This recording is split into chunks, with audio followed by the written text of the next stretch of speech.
കഴിഞ്ഞ ദിവസം നടന്ന മീറ്റിംഗിൽ ISLന്റെ 2025-26 സീസണിൽ വലിയ മാറ്റങ്ങൾ വരുത്താൻ ഓൾ ഇന്ത്യ ഫുട്ബോൾ ഫെഡറേഷനും ക്ലബ്ബുകളും തീരുമാനിച്ചതായിട്ട് റിപ്പോർട്ടുകൾ പുറത്തു വന്നിരുന്നു.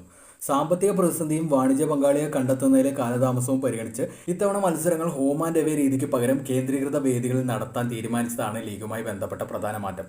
പുതിയ തീരുമാനം അനുസരിച്ച് 2 അല്ലെങ്കിൽ 3 വേദികൾ മാത്രമായിരിക്കും മത്സരങ്ങൾ പൂർത്തീകരിക്കുക. ടൂർണമെന്റിന്റെ യഥാർത്ഥ സമയത്തേക്കാൾ വളരെയധികം വൈകിയതിനാൽ വേഗത്തിൽ ടൂർണമെന്റ് പൂർത്തിയാക്കുന്നതിന് വേണ്ടി മത്സരങ്ങളുടെ എണ്ണവും ഗണ്യമായി കുറച്ചിട്ടുണ്ട്. ആകെയുള്ള 14 ടീമുകളെ 7 വീതമുള്ള 2 ഗ്രൂപ്പുകളായി തിരിച്ച് ഗ്രൂപ്പ് ഘട്ടത്തിൽ ഓരോ ടീമിനും 12 വീതം മത്സരങ്ങൾ ലഭിക്കുകയും ചെയ്യും.